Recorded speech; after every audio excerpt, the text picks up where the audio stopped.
because they're going to make a deal. They're going to make a deal. They did something yesterday that was amazing, actually. They gave us a present, and the present arrived today. And it was a very big present worth a tremendous amount of money. And I'm not going to tell you what that present is, but it was a very significant prize. And they gave it to us, and they said they were going to give it. So that meant one thing to me: we're dealing with the right people. Is that nuclear related? No, it wasn't nuclear related. It was oil and gas related. And it was a very nice thing they did. But what it showed me is that we're dealing with the right people. Because, you don't know, because the leadership was killed, all gone. Khomeini, all gone, as the expression goes, the past supreme leader. And then the new supreme leader was racked up, at a minimum, racked up pretty good. And everyone else was gone. And then many of the people in the third tier are gone. But we're dealing with a group of people that I think turn out. And the present, the gift they made to us was very significant. And they said they were going to do it, and it happened. And they're the only ones that could have done it. Jennifer? Was it related to the Strait of Hormuz and the flow of... Yeah, it was related to the flow and to the Strait, yeah. Because they're going to make it. Donald Trump saying that the Iranian government have sent America a very, very expensive gift. This man truly lives in his head. This man lives in his own world. He makes up things by the minute, by the second. By the way, before you start trying to crack your brain, before you start trying to understand what this man says sometimes, this is his former defense secretary who is talking. They say in a jaw-dropping reality check, Donald Trump's own former defense secretary just blew the whistle on the chaos unfolding behind this reckless war, and it's worse than anyone thought. Retired General Jim Mattis didn't sugarcoat it. America is in a tough spot with not a lot of options. This war has spiraled into a strategic nightmare with no clear path forward. Even more alarming, Mattis warned that if Trump abruptly ends the conflict now, it could hand control of the Strait of Hormuz, one of the most critical oil checkpoints on earth, straight to Iran. Iran is already controlling the Strait of Hormuz, so I don't know what he's talking about. That's the narrow passageway. Roughly 20% of the world's oil flows. Not only the oil flow, but also things like fertilizer, things used for agriculture.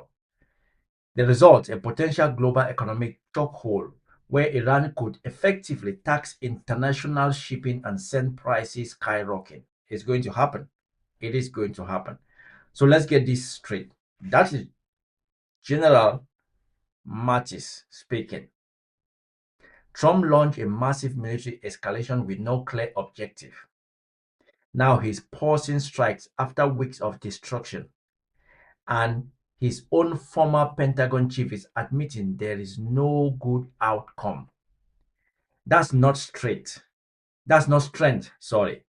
That's a reckless improvisation with global consequences. Meanwhile, oil prices have been swinging wildly, spiking near $120 a barrel before dropping again, leaving American families and business stuck in the crossfire of Trump's erratic decision making. And here's the kicker. Even after all the bombs dropped, Mattis says it hasn't achieved any meaningful strategic gains, none whatsoever. Because as he abruptly put it, no, sorry, because as he bluntly put it, air power alone has never changed a regime. In other words, all this destruction and for what? No victory, no stability, no plan, just more uncertainty, higher cost, and a world pushed closer to the brink. This isn't leadership. It's a dangerous gamble that's backfiring in real time. And now even Trump's own former senior military advisor is sounding the alarm.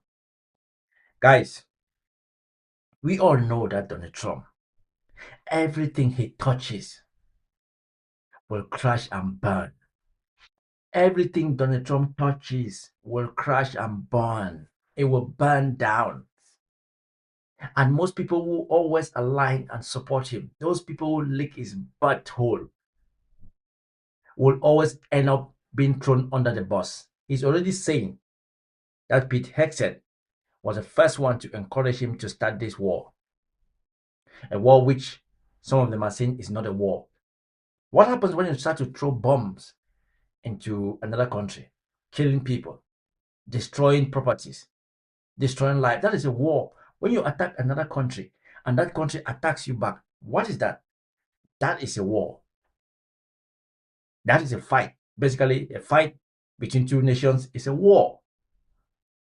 You can call it a conflict, but this is a war.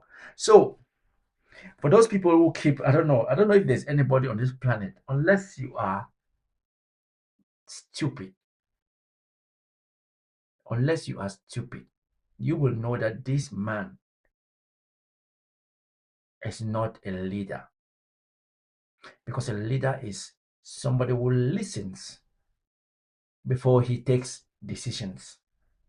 You don't take decisions before you start to think of the outcome. You first of all, for example, when he said nobody knew that Iran was going to attack the Gulf countries, when he said nobody knew that Iran was going to close the Strait of Hormuz, Iran was going to play the card that it has for its survivor. If he had listened to the people who know better than him, he would have already been aware, or he would have set his people to see, what if we attack them and they block the Strait of Hormuz? What should we do? What if we attack them and they start bombing our allies, the Gulf state? What should we do? Those are the things you needed to know. Because, as they always say, if you keep attacking a dog will do whatever it takes to survive. And that is what Iran is doing. Iran is trying to survive. This old man wants to finish his world before he goes. This old man wants to finish his world before he goes. Anyway, guys, what his former Defense Secretary, General Mattis, has said, is that true or false? Let me know in the comment section. For me, if we don't have this man as the president of the United States, the world will be a better place. People keep saying the world is safer with him. It's just bullshit. How can you say a world is safer with a leader who doesn't think before he acts? Who doesn't think before he takes action? How can you say a world is safer with somebody who says, I feel, my opinion? You have to work on intelligence. Your people are telling you something else, and then you are just feeling. You're just acting out of your feelings. Really, that's not a good leader. Anyway, that's my opinion. I don't know if I'm right, but I'll see you guys. Be safe. Enjoy your life, because we never know when those bombs will start dropping closer to us. But as for now, let's try and enjoy life and just feel the pain that other people are going through, because that is what Jesus asked us to do, if you believe, because I do.